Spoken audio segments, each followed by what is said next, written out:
Donc, exercice, téléphone, portable et ondes radio. Essayez de lire dans ce type d'exercice, généralement, dans l'introduction, certains élèves ne donnent pas une importance à cette introduction du sujet et il se trouve que des questions sont liées à cette introduction. On va voir par la suite. Ce sont des informations reliées au mode de fonctionnement de ce portable, mais il y aurait inclus des informations qui vont nous aider à répondre à certaines questions traitées dans le sujet. Donc, le téléphone portable fonctionne comme une radio. Lors d'une communication, la voix est convertie en un signal électrique par un micro grâce à un système de conversion numérique et de modulation. Ce signal électrique est couplé à une onde porteuse qui, après amplification, est émise vers l'antenne la plus proche. Celle-ci transmet le signal à une station de base qui l'envoie alors à une centrale par ligne téléphonique conventionnelle et par faisceau hertzien. De là sont acheminées les conversations vers le téléphone du destinataire selon le même processus, mais en sens inverse, non représenté sur le schéma que vous avez sur la feuille.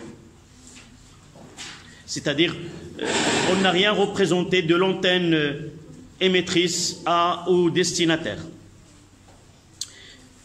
Donc, après démodulation et conversion analogique, le signal électrique est transformé en signal sonore par le haut-parleur de l'appareil récepteur.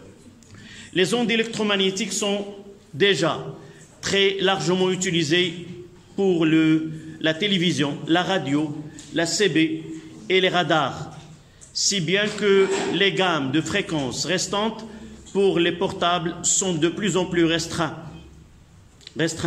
L'une d'entre elles s'étend de 890 à 915 MHz. Or, un appel nécessite une bande passante de 200 kHz. Autrement dit, dans cette bande de fréquence de largeur 25 MHz, on ne devrait pouvoir passer que 125 appels simultanés. La solution était de fractionner le fractionnement du réseau et celle... Oui, je dois faire remonter...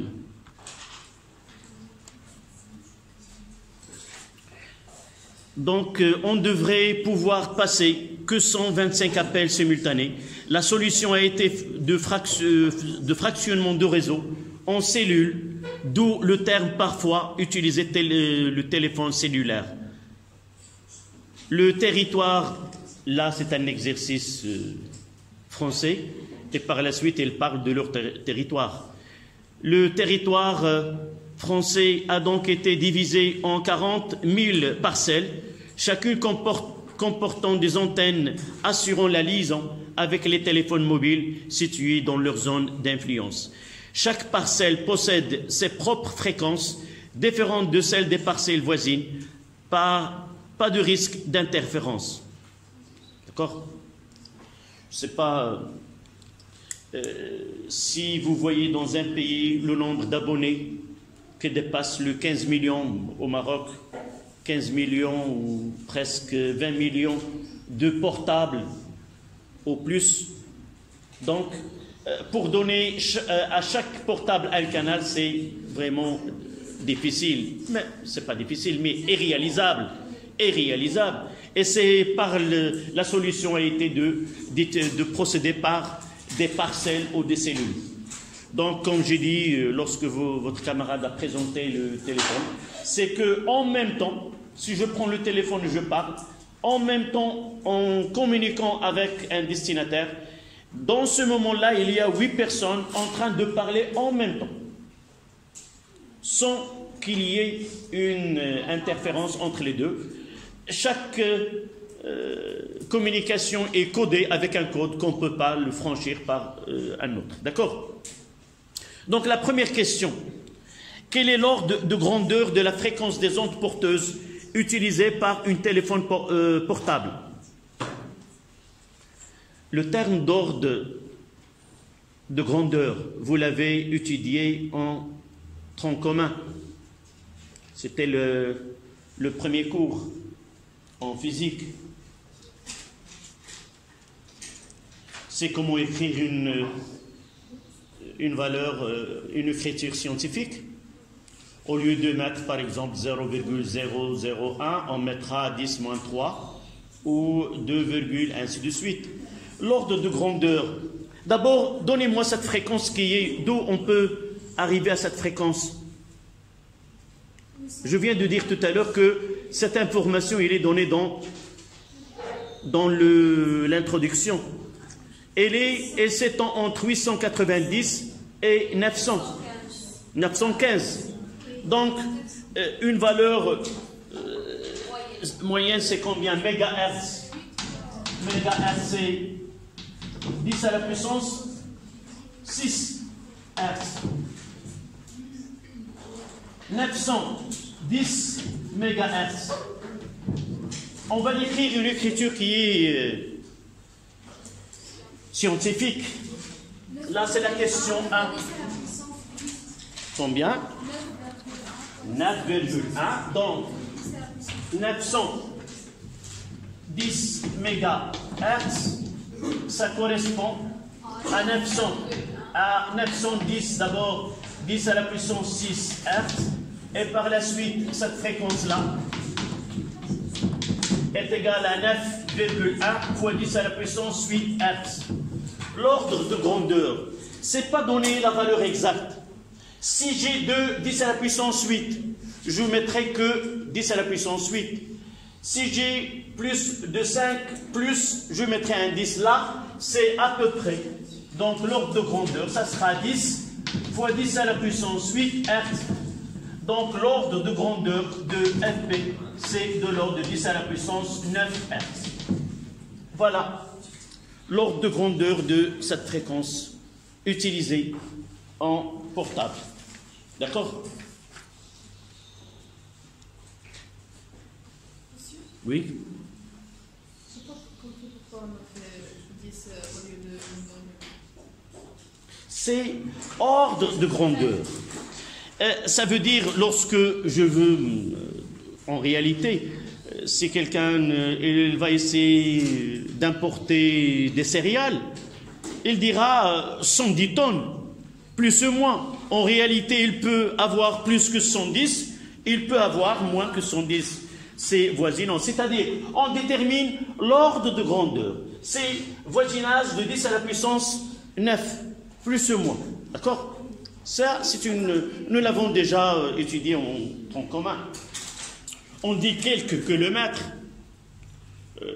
100 km, on dira que 100 km plus ou moins 2 km, ça n'affecte en rien. Uniquement une estimation. D'accord? Donc, d'où j'ai utilisé cette valeur-là, c'est à partir, donc je vais essayer pour bien voir le tableau. Donc cette valeur, elle a été prise des données. À partir des données, nous disons, en réalité, les deux valeurs, ce FP, entre 890 et 910. 915. C'est-à-dire entre 8,9 10 à la puissance 8 et 9,15 10 à la puissance 8 1. Moselle, c'est la question. Oui. Ou la question de...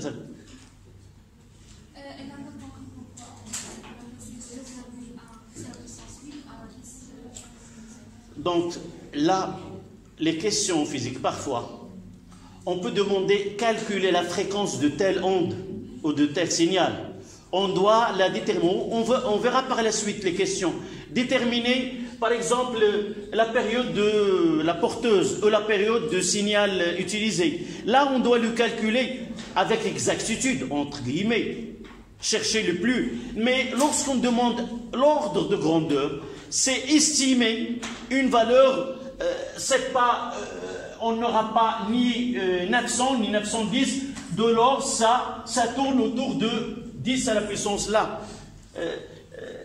Ce terme-là utilisé en tronc commun, nous avons déjà utilisé l'ordre de grandeur. Ça veut dire quoi? Ça veut dire une valeur donnée. On l'écrira avec une valeur, avec une écriture qui est scientifique, avec un chiffre qui est inférieur à 10, quelque chose, soit 10 à la puissance, un nombre donné. Mais l'ordre de grandeur, c'est une écriture simplifiée de ce que nous avons. Au lieu de mettre 9,15, nous dirons c'est à peu près 9, 10 à la puissance 8. Et ce chiffre-là, lorsque ce chiffre-là, à partir de 5, supérieur à 5, on l'augmentera, on le donnera comme 10. S'il est inférieur à 5, on donnera 1. Par exemple, si j'ai 2, 10 à la puissance 8, là, l'ordre de grandeur de cette valeur-là, c'est 10 à la puissance 8. Mais 6, 10 à la puissance 8, ça sera 6, on l'écrit comme 10. 10 fois 10 à la puissance 8, on dira que l'ordre de grandeur de cette écriture, c'est 10 à la puissance 9. D'accord? C'est une écriture simplifiée. La valeur qui est devant 10 à la puissance, soit qu'on le rend à 1, soit qu'on le rend à 10, selon sa valeur, à partir de 5 jusqu'à 9 et quelques, et au-dessous de cette valeur, on mettra à sa place 1. D'accord? Ça y est? Voilà. Ça date de 2 ans que vous avez étudié cette notion. Donc, FP est de l'ordre de 10 à la puissance 9 Hertz.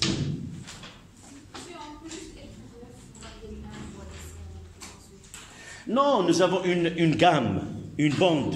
Donc, en réalité, entre ces deux valeurs, soit que nous utilisons 890 ou 915, c'est toujours ces 8, c'est une valeur supérieure à 5. Donc, dans les deux cas, cette gamme ou cette bande-là, c'est l'ordre de grandeur, c'est 10 à la puissance 9. Voilà. Normalement, cette question ne doit pas poser une difficulté. Ça, c'était la première question, c'est de calculer, de donner l'ordre de grandeur de cette fréquence. Et vous voyez que cette valeur a été tirée de l'introduction. Mais ça ne nécessite pas tout ceci. On dit d'après le texte, FP elle est comprise entre tel et tel, donc son ordre de grandeur est de 10 à la puissance 9. Ça uniquement pour vous rappeler ce que vous devez connaître à partir du cours du tronc commun. Donc la réponse, ça sera d'une façon... Non, je vais la reprendre pour ne pas... Donc la fréquence FP entre 890 et 915 MHz, ça veut dire que FP elle est comprise entre 9,15 10 à la puissance 8 Hz et 8,910 à la puissance 8 Hz. Ça veut dire que FP est de l'ordre de 10 à la puissance 9 Hz. Voilà. C'est comme ça qu'on doit répondre. Ce que j'ai écrit tout à l'heure, c'était comprendre l'origine et vous rappeler ce terme ordre de grandeur. C'était 1, 1. 1, 2. On demande de calculer quoi? Déduire l'ordre de grandeur de la longueur d'onde, lambda est égale à quoi? À C sur F. Nous l'avons noté FP sur FP. C'est 3 10 à la puissance 8 sur 10 à la puissance 9. Et ça donne combien?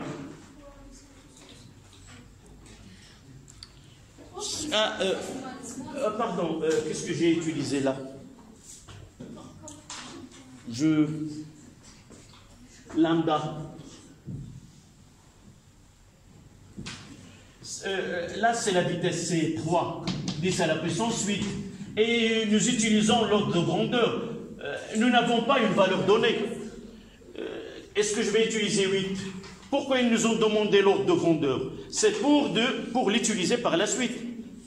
Nous n'avons pas donné que cette portable, elle utilise la fréquence telle. S'il nous donne une fréquence bien spécifiée, on va l'utiliser. Mais là, on va donner l'ordre de grandeur, c'est 10 à la puissance 9. Ça veut dire que c'est 3, 10 à la puissance moins 1 mètre.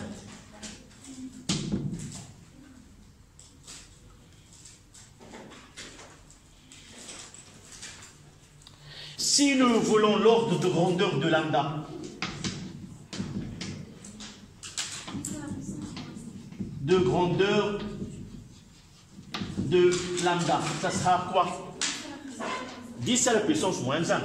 Donc lambda est de l'ordre de 10 moins 1 mètre.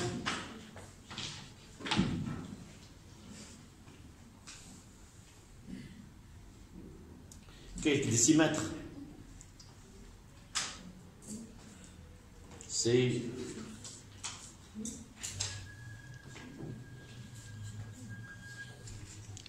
oui.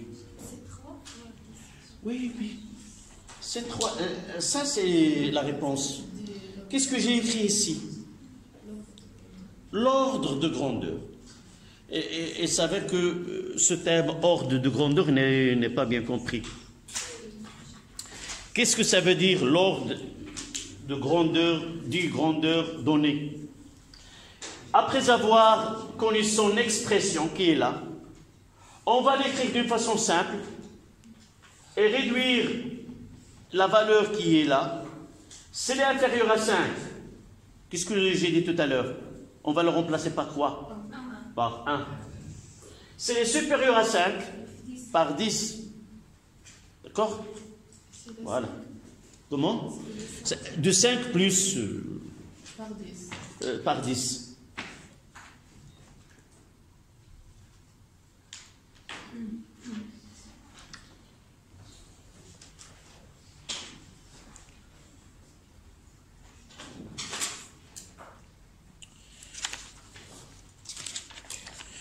Donc, on passe partie 2. Parce que je n'ai pas utilisé le...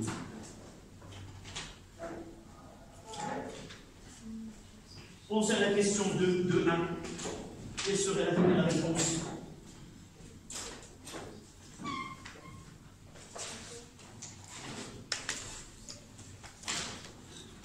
L'émission d'une onde électromagnétique par un portable. On peut représenter symboliquement la chaîne d'émission par le schéma de la figure 1. Il y a un micro-amplificateur, puis au-dessous un oscillateur haute fréquence B, puis un circuit de modulation, puis amplificateur, puis une antenne. En quel point A, B ou C de la figure se trouve-t-on? 211 l'onde porteuse et 212 le signal modulant.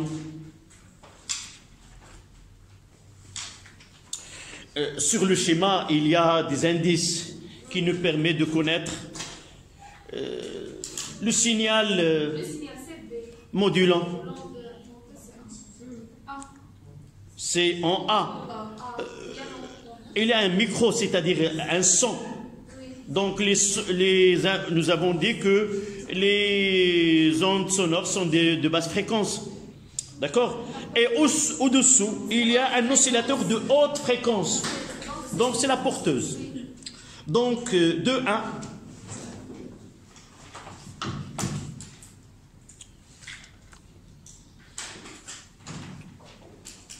et on commence par 2, 1, 1, on dira que l'onde porteuse c'est en B.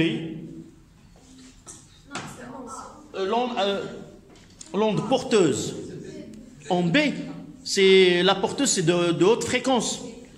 L'onde porteuse, on écrira entre parenthèses onde de haute fréquence, est placée et connectée en B.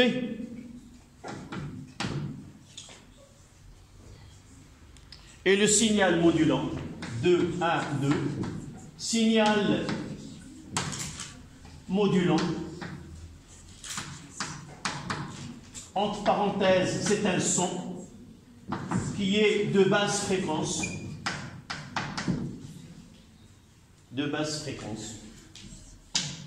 en A.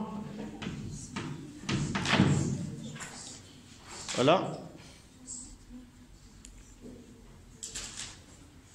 C'est ça ce que nous avons dit dans le cours, qu'on peut différencier le modulant du modulé à partir de la fréquence. Soit qu'on donne des valeurs numériques de cette fréquence, soit qu'on le dit ouvertement. Haute fréquence. Parfois, il suffit de connaître qu'il s'agit d'un son, sans qu'on lui donne sa nature, basse fréquence ou autre. Le son, il est connu, nous l'avons déjà dit dans le cours, que les fréquences sont comprises entre 20 Hz et 20 kHz. Ce sont de basse fréquence. Donc, de 2. L'onde porteuse est sinusoïdale et a pour expression V de T. Regardez là, on n'utilise plus les notations du cours. Donc, il vaut mieux de comprendre comment on a travaillé sur la porteuse, le signal modulant, et ainsi de suite. Ce n'est pas la peine d'apprendre ces notations, P de T, S de T. Parfois, c'est exprès qu'on change de notation pour savoir vraiment si l'élève a bien compris le processus de la modulation. D'accord? Donc, V de T est égal à Vm cosinus de pi, mais on garde Fp là.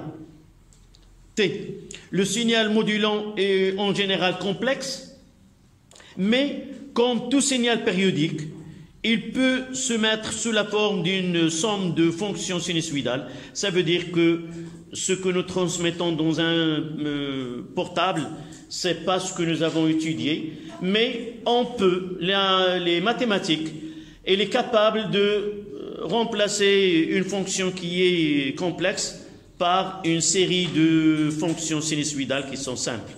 Ce sont, vous allez les étudier, Inch'Allah, après le baccalauréat. Donc, pour simplifier, nous prenons pour le signal modulant l'expression U de T est égale à UM cosinus de pi Fm T. On envisage une modulation d'amplitude, c'est-à-dire que le signal modulant va modifier l'amplitude de la porteuse. 221. Pour obtenir une modulation de bonne qualité, faut-il choisir Fp très supérieur ou très inférieur à Fm? Fp, c'est quoi? C'est la porteuse. Fm, la première des choses, lorsque je traite un exercice où les termes utilisés ou les symboles utilisés ne sont pas celles que j'ai dans mon cours, la première des choses, c'est de prendre un moment et dire à soi-même, dans cet exercice, la porteuse, elle a une fréquence Fp et le signal modulant ou l'information est là Fm, pour donner nouveau décodage au cerveau afin de réaliser ces opérations. D'accord? Donc, c'est simple de dire que la porteuse elle est de haute fréquence, là le signal modulant de basse fréquence, donc automatiquement Fp doit être supérieur à Fm. D'accord? D'accord. Donc 2, 2, on mettra 2, 2, 1. Donc si tu es d'accord, tu me donnes cette phrase qu'on va écrire. Puisque la porteuse est de haute fréquence et le signal est de basse fréquence, donc FP doit être supérieur à FM. Généralement 10 fois. À partir de 10 fois, on peut avoir une bonne modulation. D'accord? Donc puisque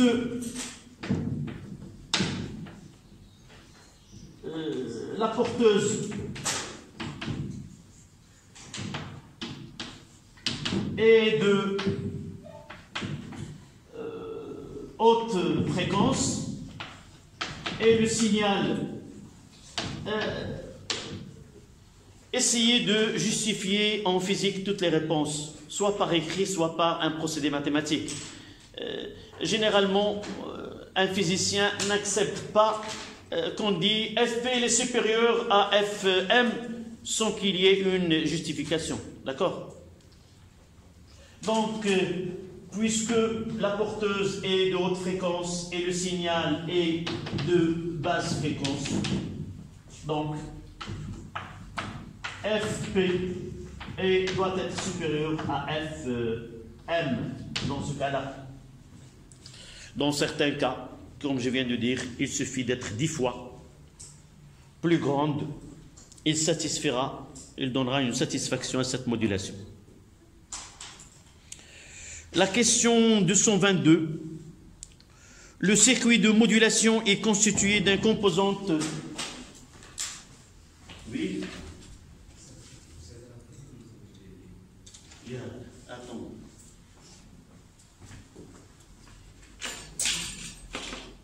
Voilà.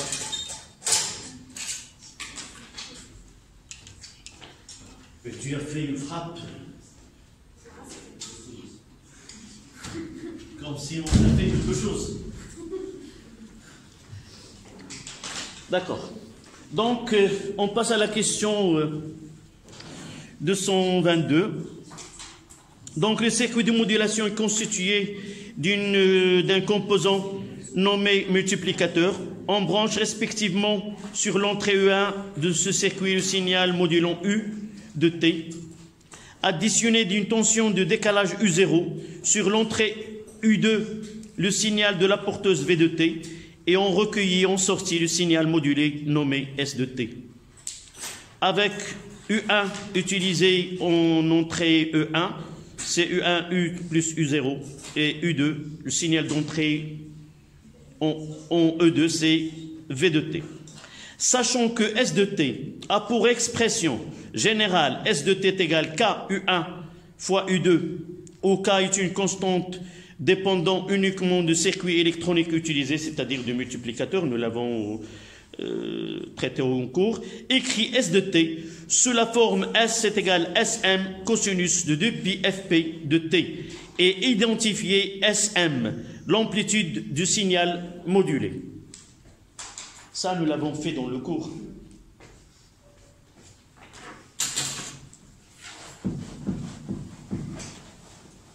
La première des choses, c'est de décrire les fonctions que nous avons avec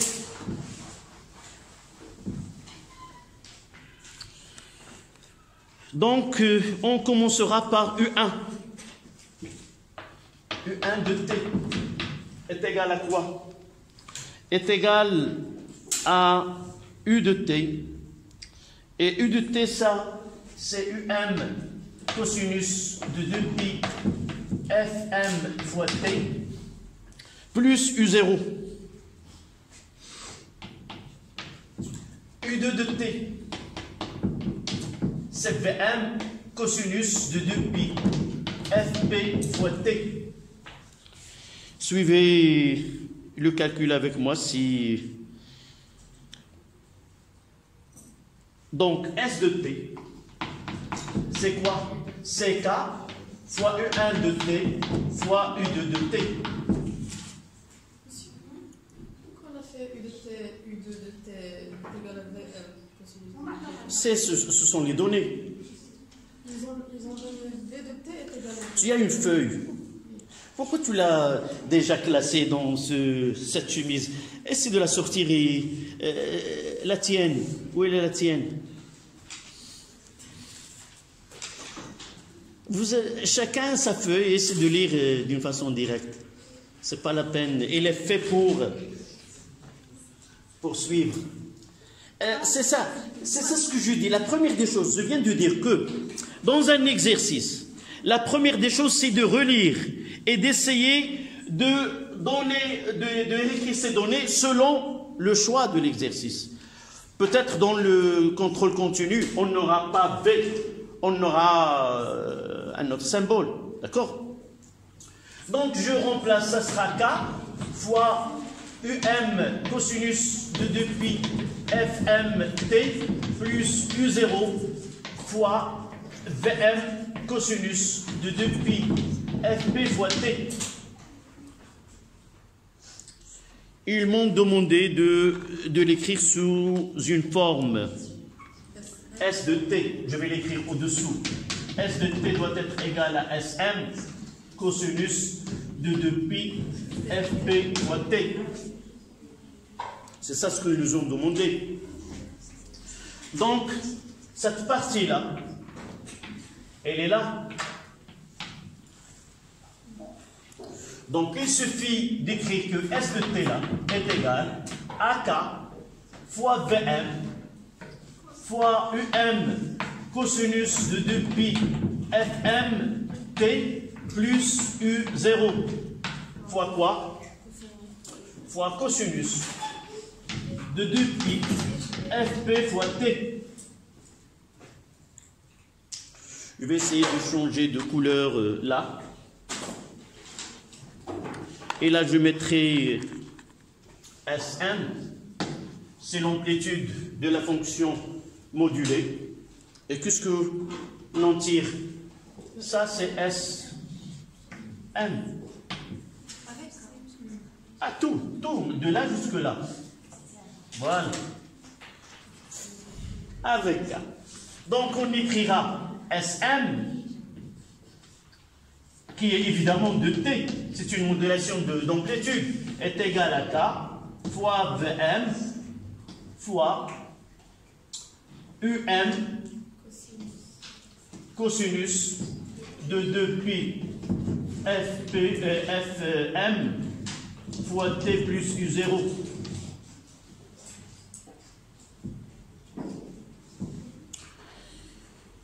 D'accord, c'est ça ce qu'ils nous ont demandé en première étape.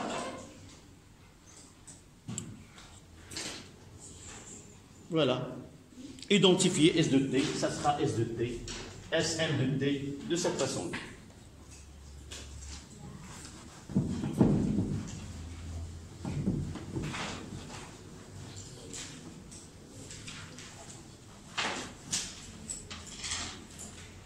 D'accord?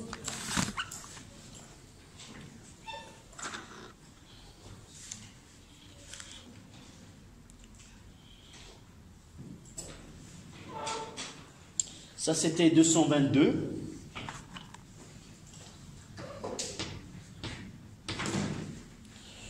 Et maintenant, on passe à 223.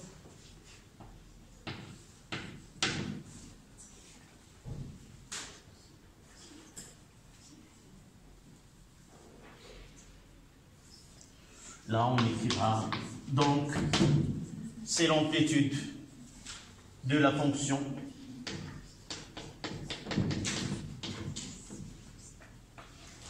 de signal modulé.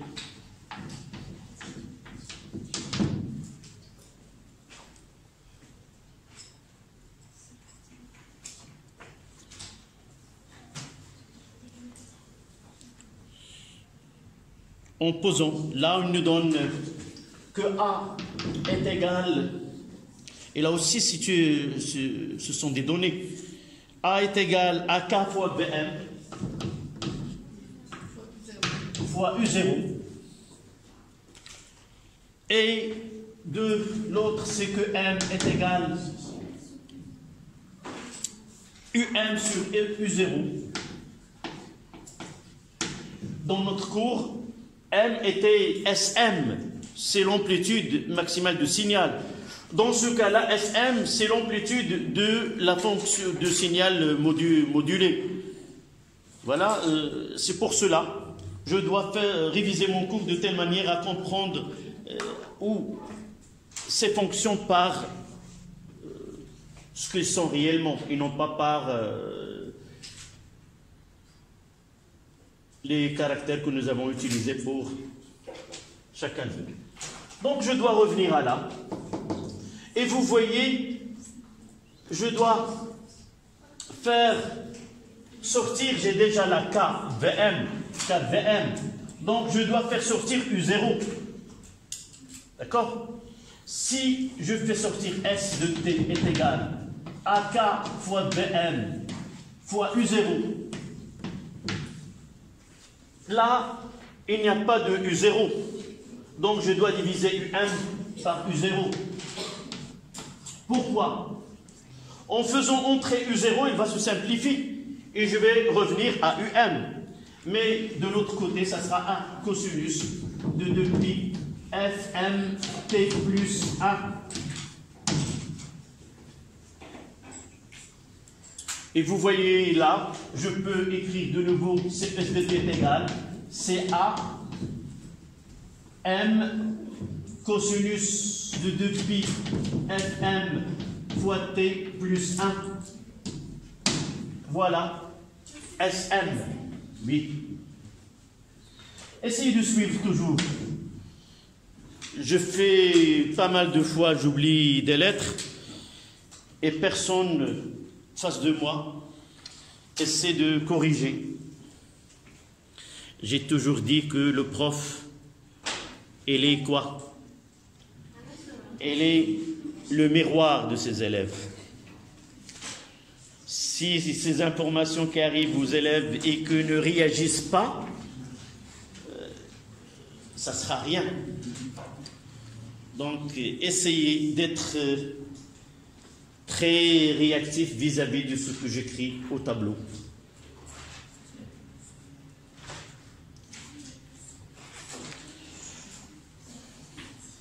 Donc, on peut mettre... voilà, c'était la même expression. Sauf dans la feuille de l'exercice, ils ont mis SM sans mentionner qu'il s'agit de temps. En réalité, c'est une fonction de temps. Elle est là. C'est SM de T. C'est l'amplitude. D'ailleurs, c'est le but de la modulation d'amplitude. C'est faire varier l'amplitude de fonctions modulées au cours de temps.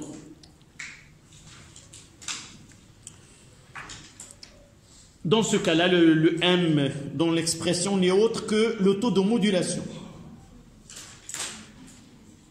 Donc, 224.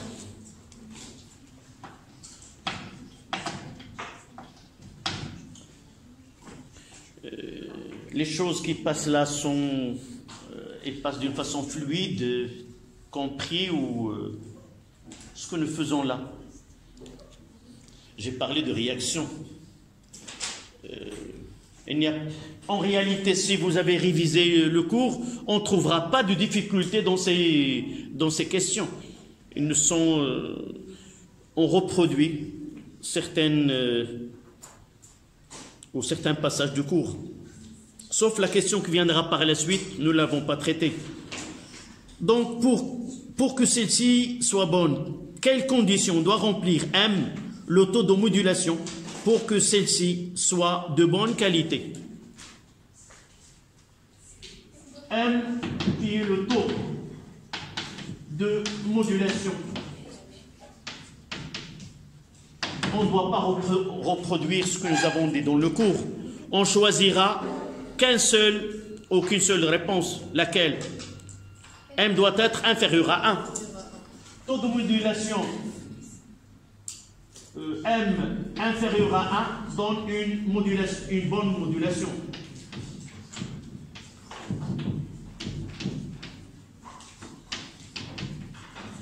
Et pour finir, si on nous donne comment vérifier expérimentalement qu'il s'agit d'une bonne modulation. Si cette question est comment vérifier qu'il s'agit... Oui, j'ai dit dans le cours par la méthode de trapèze, qu'est-ce qu'il est, décris-nous cette méthode. On utilise le bouton XY. En utilisant le bouton XY de l'oscilloscope, on verra sur l'écran une forme de trapèze. D'accord? On continuera. Essayez de travailler l'exercice. On continuera. On est le samedi, le mercredi. Toujours, je fais une interférence entre le vendredi et le samedi, et entre le jeudi et le vendredi. Lorsqu'on est en jeudi, je parle de samedi et j'oublie le vendredi. Et lorsque je suis en vendredi, je parle de mercredi et j'oublie le samedi. Oui, c'est un paradoxe. Ce FP.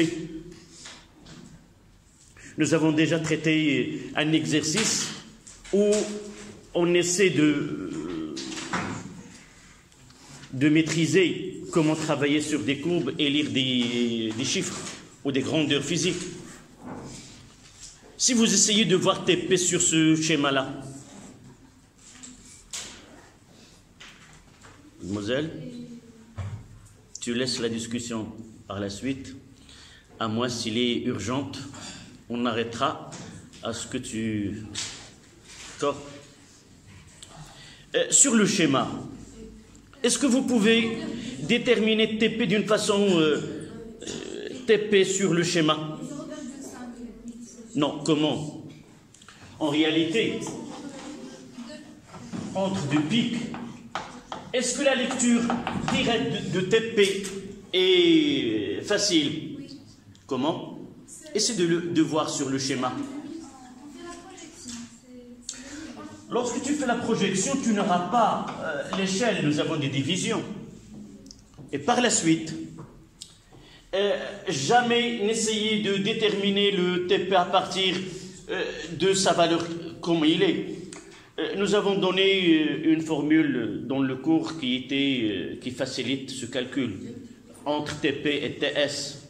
Mais nous essayons, pour calculer TP, on va essayer de prendre un intervalle de temps où il y a un plus grand nombre de périodes, afin que l'erreur de lecture, si on prend 20, si on divise par 20, par exemple, on prend un intervalle delta de T qui est égal à 20 TP, vous voyez que TP est égal à delta de T sur 20. Si nous commettons une erreur sur la lecture de delta de T, on aura cette erreur divisée par 20. Et par la suite, l'erreur, elle est minime. Donc, n'essayez jamais de faire un effort de lire TP d'une façon directe. Essayez de prendre un intervalle aussi grand que possible, de telle façon à avoir un nombre entier de périodes. Essayez de choisir TM.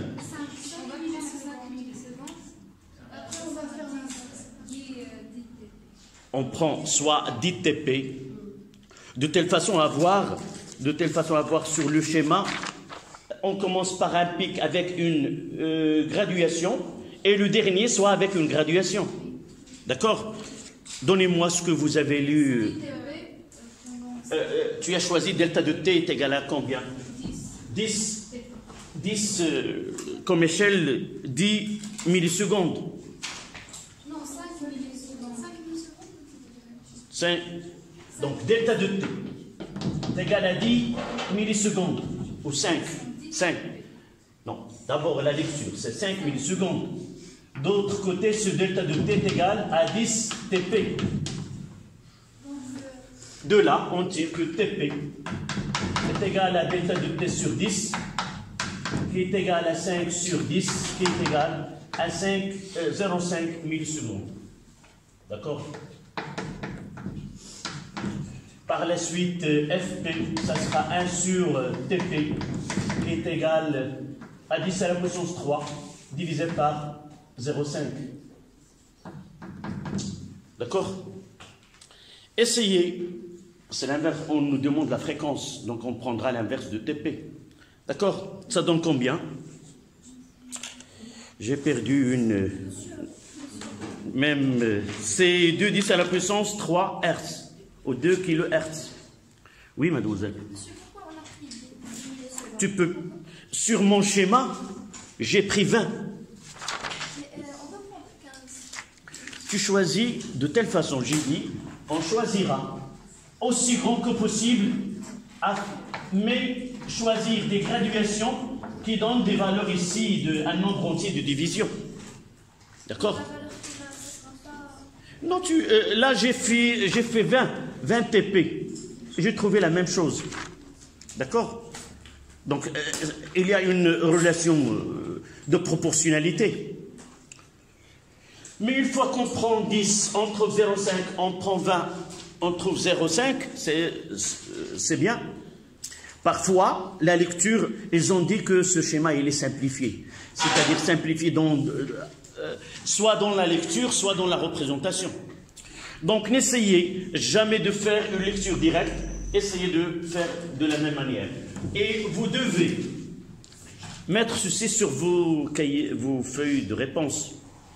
Ne dites pas graphiquement on trouve TP est égal.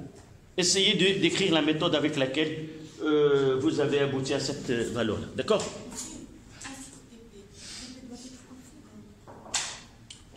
Non, j'ai déjà converti là. En millisecondes, c'est 10 moins 3. Je fais passer le 10 moins 3 en haut, ça donne 10 à la puissance 3. D'accord? Normalement, si tu as fait les calculs, tu trouveras... si tu calcules, tu trouveras le même procédé que ce que tu as fait. Donc, ce 2, 10 à la puissance 3 Hertz. Ou 2 kHz. 2, 10 à la puissance 3.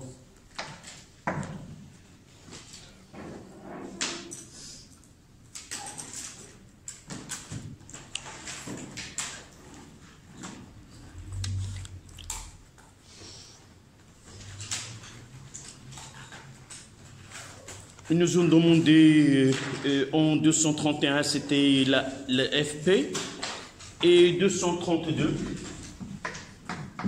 le FM, la fréquence, la FM, la fréquence de signal modulant. De la même manière,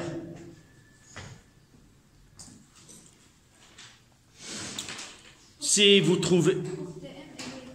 Elle est claire, donc ce n'est pas la peine de prendre un multiple. Et ça donne combien? 5 millisecondes. Donc, la lecture de TEP, parce qu'il est grand, c'est facile à le lire. Donc, graphiquement, je préfère bien que votre réponse soit de cette manière. Je découpe le schéma.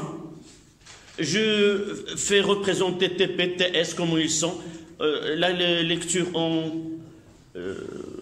stylo vert et je la colle avec la feuille de réponse. D'accord? Ce travail nécessite un entraînement à l'avance. C'est-à-dire, dès maintenant, je dois m'entraîner à faire ce travail. Sinon, à l'examen, j'aurais pas cette habilité de ce travail. Donc, il faut s'entraîner pour ne pas perdre de temps au cours d'un examen. Donc, graphiquement, Tm est égal à 5 millisecondes. Ça veut dire que Fm est égal à 1 sur 10 moins 3. Ça donne 10 à la puissance 2. 2 à la puissance 2 Hertz.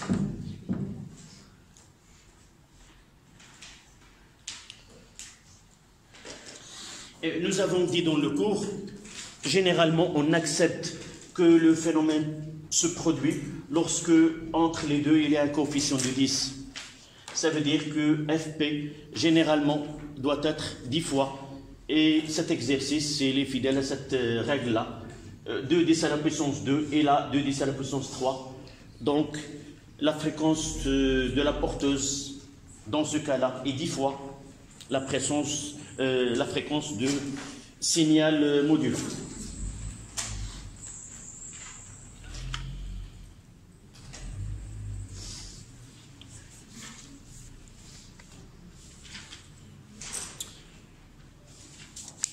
La question c'est 233. Il nous demande de déterminer la fréquence FM. Là, on l'a déterminé. Dans la même question, c'est déterminer le coefficient, le taux de modulation.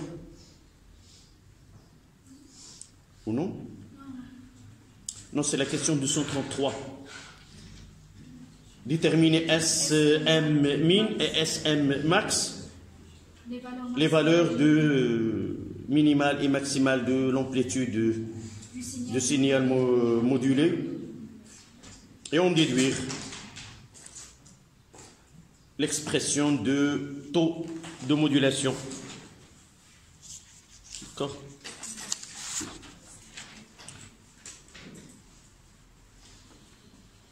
Ça, c'est la question 233. 2, 3, 3.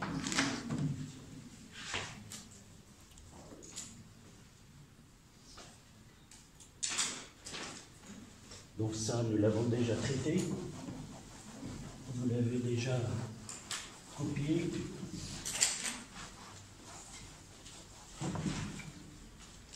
Et de là, 2, 3, 3.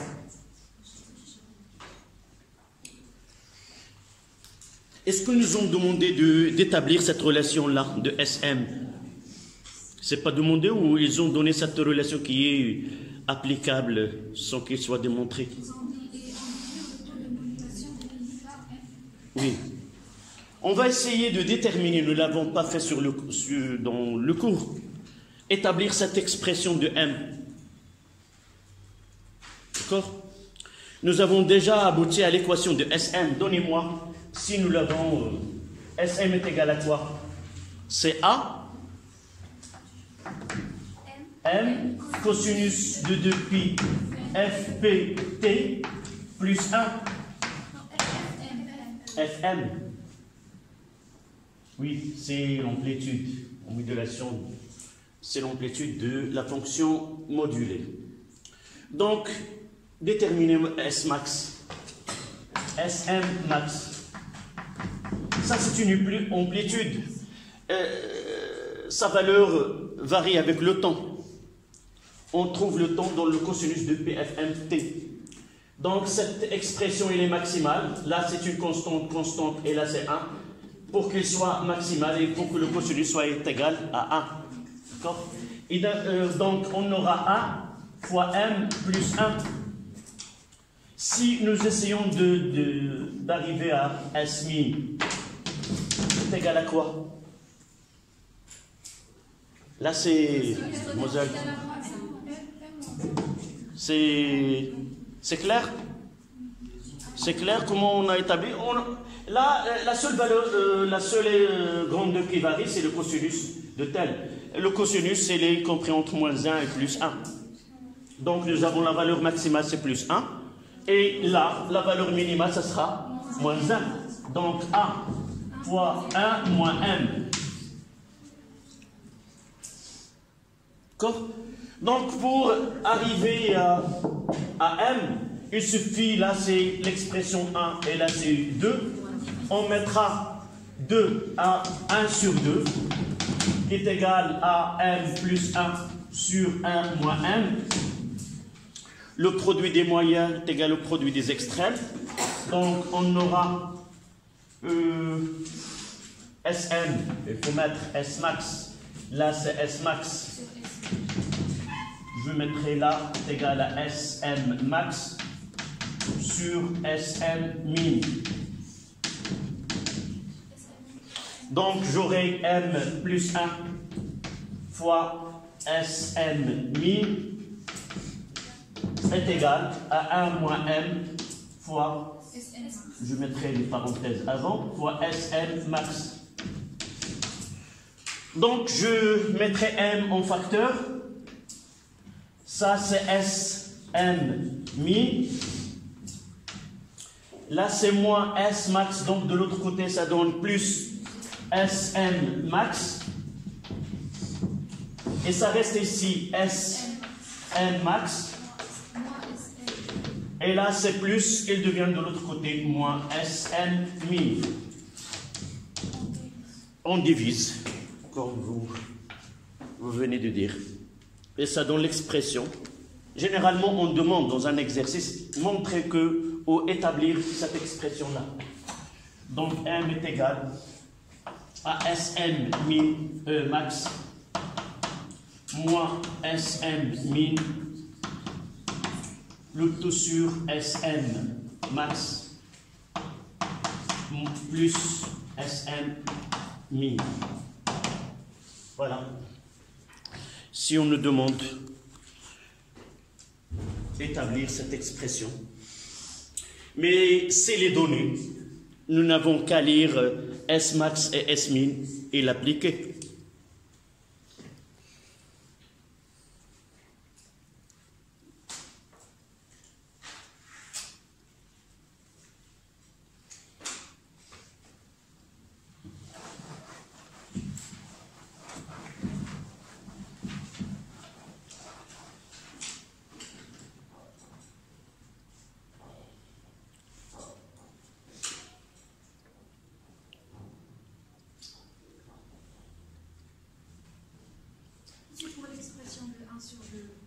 Oui.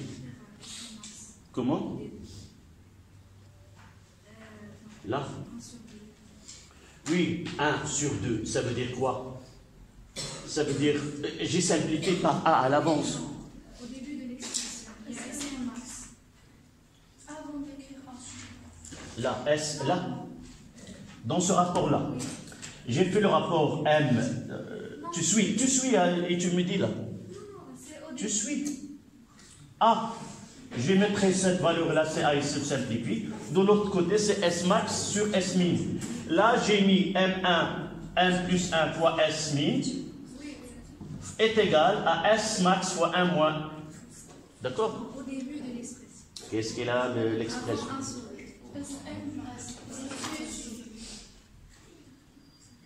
Est-ce qu'il y a une erreur? Tu passes me montrer ce qui est...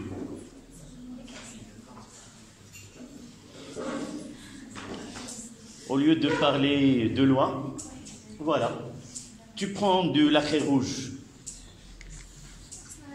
Non, là. Ah oui.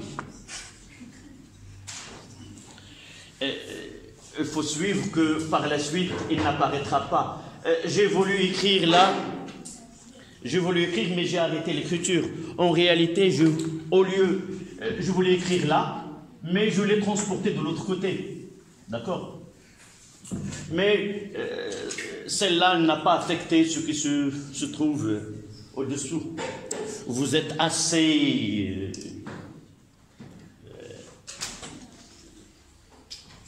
pour voir qu'il s'agit d'un oubli, tout simplement. Mais s'il affecte le calcul par la suite, oui, ça sera... Donc on passe à la question suivante. Ah, nous n'avons pas complété. Ça, c'est une question qui n'était pas formulée dans l'exercice. Donc comment on va lire?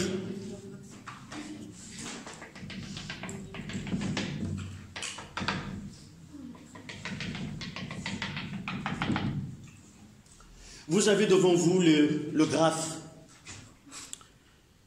Essayez avec une règle et un stylo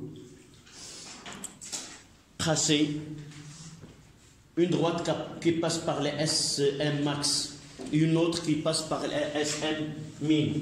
Là, c'est déjà... Comment? C'est déjà tracé sur le fond de... Oui. Sur mon tableau... j'ai pas cette... voilà. Et je vais essayer de mettre le 0 là, afin de lire correctement. Là, c'est l'axe des temps. Et là, c'est l'axe des tensions. Donc là, ça sera S max. De là à là. De la craie jaune. Là, c'est S. M max. D'accord? Et ici, ça sera S min.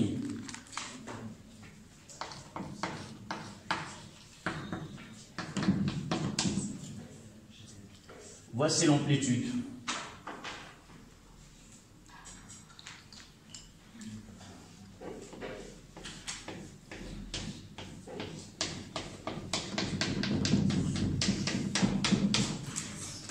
En réalité, voilà.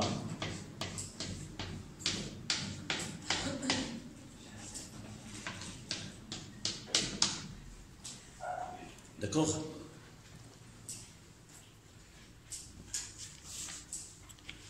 Dites-moi ces valeurs que vous avez trouvées. Combien? C'est 9 pour SM max. Vous avez lu tous ce SM max est égal à 9 volts. Et le S min, c'est 6 volts. Donc Sn min, c'est 6 volts.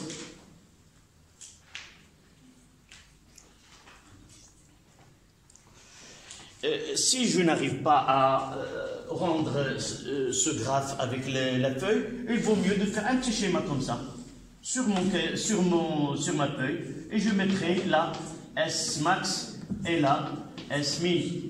D'accord? Un petit schéma explicatif, comment j'ai procédé afin de lire les valeurs de S max et de S min. On va en déduire ce taux de modulation M qui est égal à 9 moins 6 sur 9 plus 6. Ça donne combien?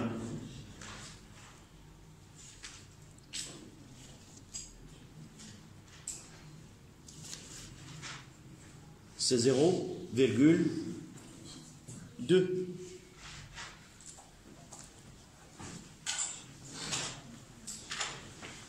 0,2 et ça vérifie bien que M est inférieur à 1.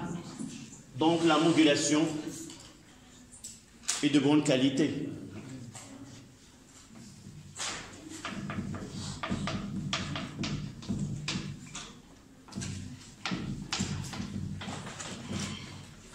Modulation de bonne qualité.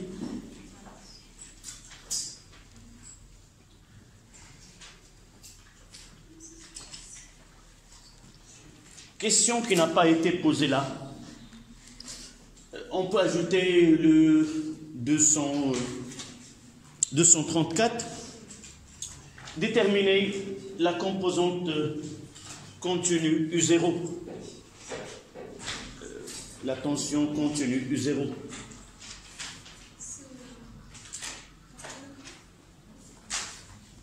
Oui. C'est la tension avec laquelle on fait glisser le S de T. Mais pratiquement là, comment je dois déterminer U0? Graphiquement, oui.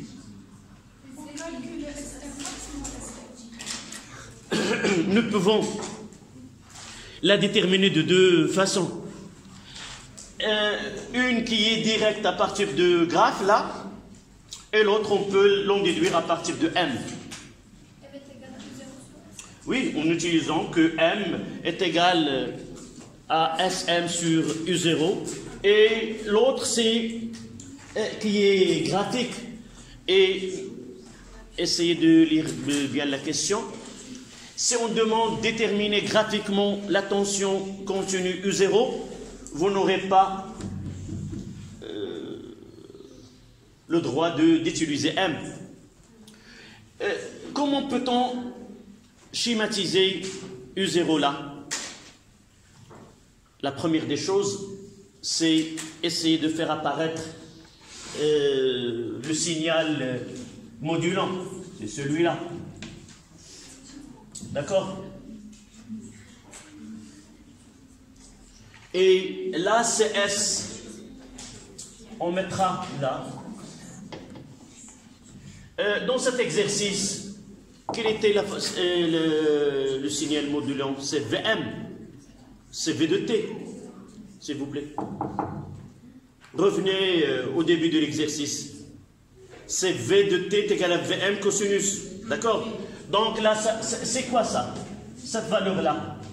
C'est VM. Oui.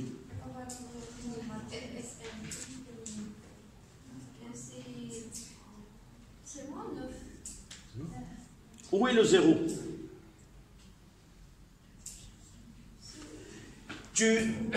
On est d'accord que là c'est S et là c'est min. Il suffit de faire la projection ici, de le lire, tout simplement. Cherche S min et essaie de lire la tension correspondante. D'accord? Tu as vu ou... D'accord?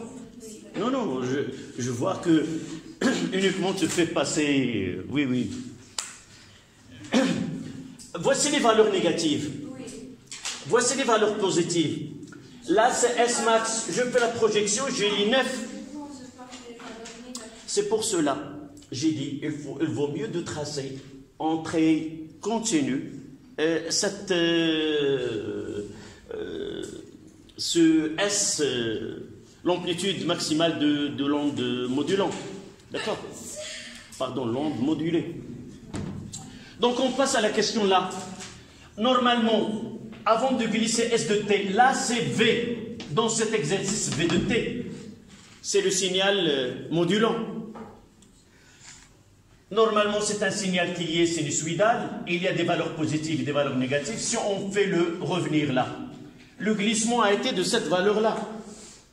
Voilà. Donc, le Vmax, le Vmin et le 0, je cherche la médiane de ce segment-là, et là, c'est U0.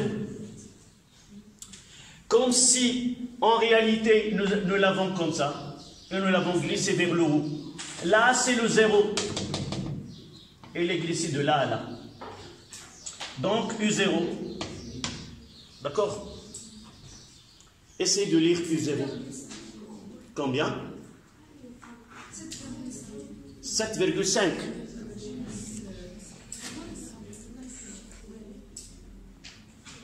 Donc nous pouvons là, de là à là c'est 9, de là à là c'est 6. 9 moins 6 c'est 3. Donc 7,5. D'accord.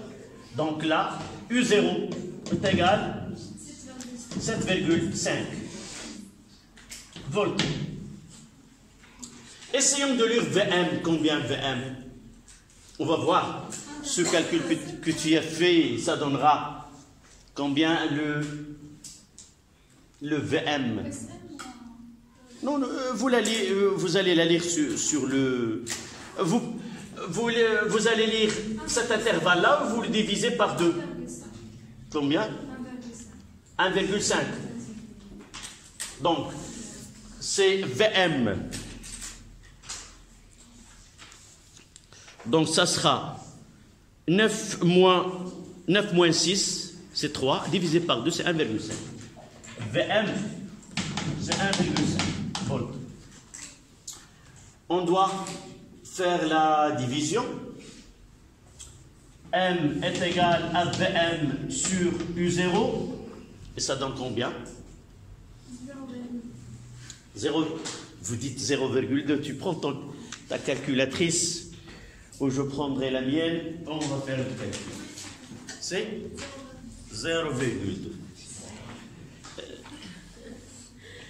D'accord? Voilà. Là, nous avons deux façons de faire le calcul. Cette question n'est pas prévue ni dans l'exercice, juste en voyant généralement dans nos exercices. Ça, c'est un exercice pour des élèves français. C'est rare qu'on leur demande d'établir des expressions mathématiques qui sont difficiles.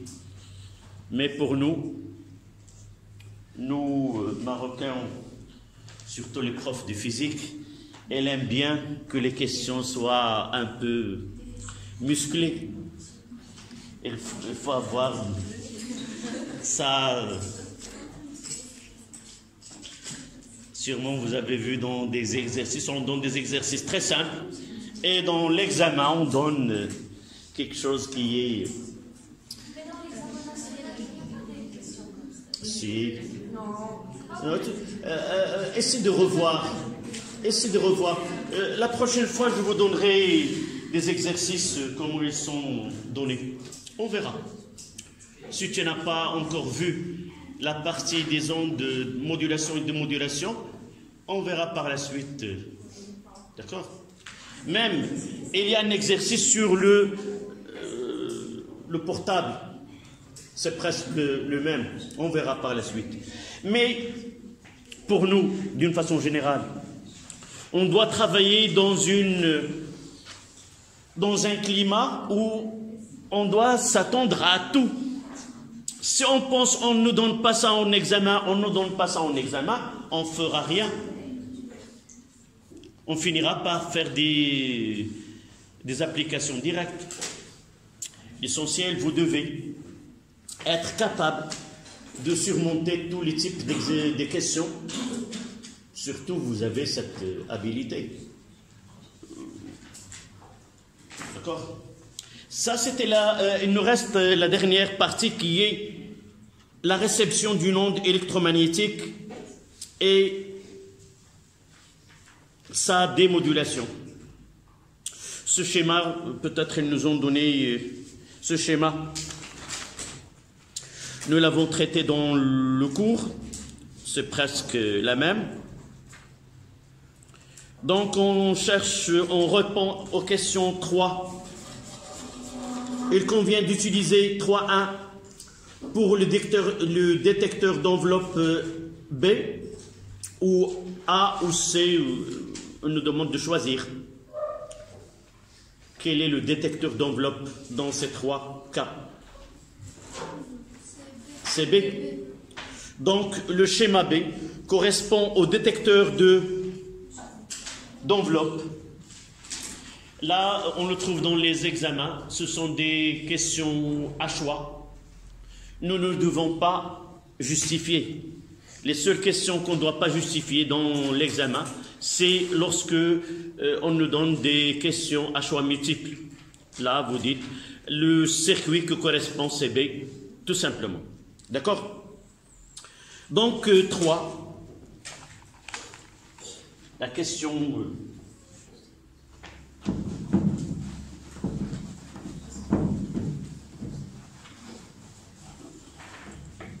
3.1.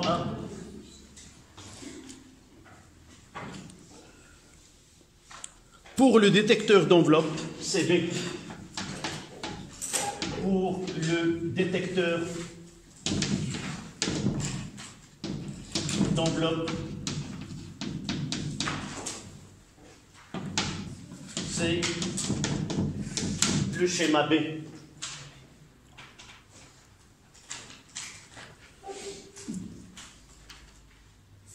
La dernière question.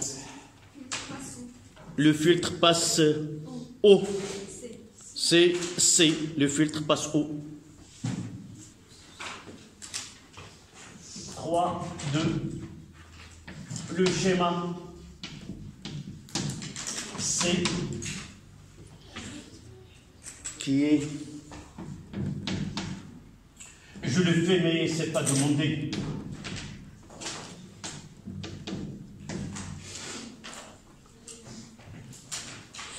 c'est le filtre passe-eau.